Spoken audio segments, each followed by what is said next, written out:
Welcome to Premier Drive with me, Loretta, here on Premier Christian Radio. It's time once again for our FAQ session series. We are currently working through a big topic, one that we all need to talk about more. And that's what we're hoping, that we've started a conversation with this series and perhaps pointed you in the right direction. We're talking about fear and anxiety. And thanks once again to our guests, Dan and Joe Watson, who have been here with us throughout the journey, guiding us through. Thanks so much. We haven't got changed either, so how good is that? We just like to wear the same clothes, but we do believe in hygiene.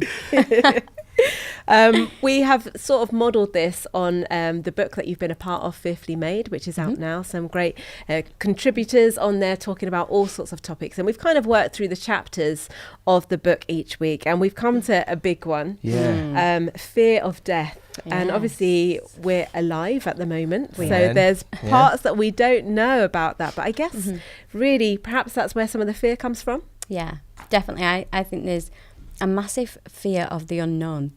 There is with everything, isn't there? Like, people hate surprises because they don't, well, not everyone. I love a surprise, but Dan would hate a surprise because of the unknown. So it's like that big fear of like not knowing what's going to happen, not knowing how you're going to go, not knowing, your time. And I think that just really feeds into our fear of death. I think one of the things I was thinking about is in Western culture and society, we're not very good on death. It's a topic. No. I mean, it's not particularly something you want to bring up at dinner. Hey, let's talk about death, is it? Right. But it happens to us all. Every single one of us has to face this. And way before our time, we will probably experience someone close to us dying. Now, we don't know exactly, as you said, Joe, when or how that's going to happen to us. But we can have some assurance, particularly as Christians, as to how we feel about that, what we believe about that as well. What are some of the more healthier ways that we can deal with grieving when we experience a loss around us? And there's different types of losses anyway, but what's a healthy way to express that? We know how we do it badly, which is generally not talking about it, but what can we do that is healthy? I think talk about it and acknowledge your emotions. Yeah. I think when, my dad passed away like 4 years ago. 4 years ago in March, passed away. And I think my pastor, he said to me, he was like, listen, you're going to go through a roller coaster of emotions right now. And it's absolutely okay. It's okay to feel anger. It's okay to feel sadness. It's okay to feel confusion. All of this kind of stuff is okay. He says, but the thing about a roller coaster, it keeps on moving, keeps on going. It doesn't stop there. And so it's okay to feel those things. Don't camp in anger. Don't stay in sadness. Don't stay in confusion. Keep on moving. And I think one of the greatest things for me was to acknowledge that I can feel this stuff and I can talk about it, and it's not a taboo subject, and it's not a bad thing that I feel sad right now, even though it could be 9 months, a year down the line. I feel confused or all this kind of stuff. And I think so often, again, in our Western culture, that stiff upper lip, and we don't talk about stuff. All right, it's dead, move on. They're just probably feeling sad, like move on. And so if we can allow people to process grief, and grief in a physical death, but grief in any loss, grief in losing a job or a relationship breakup, or I don't know, like somewhere where there is loss and you feel, we've got to learn how to work through emotions. But the biggest thing is feeling okay to feel those things, but not staying there and going, I'm going to keep moving forward. Yeah. I think as well, like the Bible talks about mourning, but it talks about the mourning will come to an end and there'll be joy. Yeah. And I think we've got to allow ourselves, like Dan said, to go through that. I think one of the things, coming back to like the fear, is we're often so fearful of saying the wrong thing. So like we don't want to say the wrong thing, so we don't say anything. And actually, like again, psychology backs up that acknowledging your emotions. There is like a cycle of grief, a cycle of loss, and you've got to allow yourself to go through that. And it actually talks about I can't remember what her name is, but in one particular theory that we can't move on to a place of acceptance until we allow ourselves to go through that cycle. But it doesn't mean that you won't go back to emotions. So you you go through like anger, sadness, denial, but actually that you might revisit those. You might feel angry again and again, but it's allowing yourself to go there, but moving forward, like Dan was saying, and keeping going. And I think it's so important to have friends around you. And the Bible talks about us weeping with those who weep and rejoicing with those who are rejoicing. And I think as friends and as people, we can't be scared of people's emotions, but actually it's sometimes so easy to jump in with the word and be like, yeah, but God's going to work all things together for the good of those who love him, and he will. But we have to allow people to go through that process and to cry and maybe cry with them and then rejoice with them and help them in their time of need and not feel the pressure to force them through this now because it's making us uncomfortable. Despite that we've spoken about and started by speaking about the fear of the unknown in death, because none of us here have experienced that yet.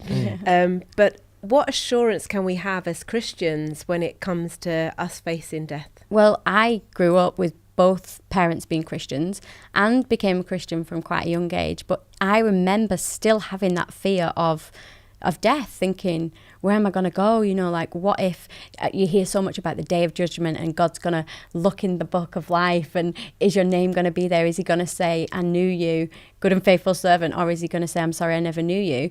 And I used to really fear that and think, what if he says he never knew me? What if he says he never knew me? But there's a verse in Romans, and it talks about if you believe in your heart, if you confess with your tongue that Jesus Christ...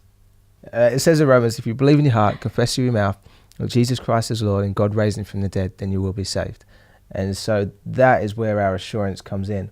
It doesn't say if you stick to all these rules and these laws. Yeah. It says it's belief, it's relationship, it's trust, and it's assurance in who Christ is. And that God raised him from the dead, then you will be saved. And I guess that ultimately takes faith, doesn't it? Faith is believing in what we can't see, we don't know. Yeah. So that's where our faith needs to be exercised. And and our faith is in Jesus. And I think, our life cannot be dictated by what is happening right now, because our faith is in Jesus on what he's done, the life he's lived, the death that he died, the resurrection, and the life that he's got set up for us. And so he says, when we're in Christ, we have everlasting life. And so that's where you can have this confidence and assurance that even though our time on earth is done, we've got everlasting life with a Heavenly Father. And so, I think the only thing people may fear, even when they understand that, is how am I going to die? Like, you know what I mean? Like pain, or you get what I'm saying? Like, and so that's what I think one of the big fears of death is for people who even believe that. They're still figuring out, okay, I don't want to be in pain. Yeah. I guess to finish on a hopeful note, I suppose ultimately we've got the words of Jesus to rely on, that he's conquered death. Yeah, exactly. That it's finished. He's dealt with that, and whatever that means practically, we can't see, but we've got his words for a comfort. Exactly, and he is our hope, and so you just cling on to that, and life's good. So again, some great tips there, guys, and it's a difficult subject. It's a big one, that which ultimately, as we said, we don't know about this, but we have faith, we have the assurance of Jesus as well. When we are having doubts or battling with our thoughts, what can we do with those? Well, I like I said, I always used to have this fear, and it wasn't something that I just instantly got over. I had to constantly remind myself, actually, no, if I've done that, if I've confessed with my mouth and I believe, then God has saved me. But God knew that we were going to have those doubts as well. And he actually tells us to put on the armour of God. And one piece of the armour that he talks about is the helmet of salvation. And just reminding yourself that you are saved by grace, not by your works, but because of what Jesus did. And so it's actively reminding yourself of that every day, every time you doubt. Doesn't matter how many times. And I think as well, like, God's not intimidated by our investigation of him. Yeah. He's not intimidated by our questioning. Like, even, Thomas in the Bible, he's known as Doubting Thomas, because he questioned God. All right, if you're really Jesus, then show me your scars. Show me the holes in your hand and the hole in your side. And Jesus wasn't intimidated, because when he was actually able to show who he was, then it proved who Jesus is. And so even questioning God, or just even that doubt, God's not intimidated by it. So we shouldn't feel bad to do that sometimes within these circumstances.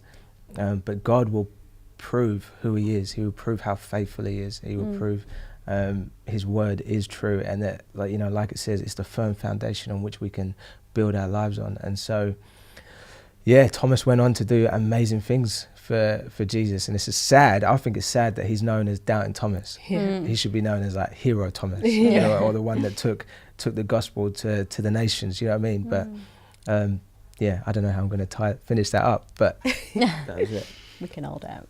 Well, we can all learn a lot from that. I think we all ask questions, and it's great for us to know that we can, and that's okay. It was a big topic this week, guys. So really Dan and Joe, thank you so much. I'm sweating, man. I'm sweating. Thank you once again to our guests, Dan and Joe Watson. All of the topics we've been talking about over the last few weeks, you can find them explored in a book which is out now called Fearfully Made. And to find out more, you can go to hillsong.co.uk/YXYA.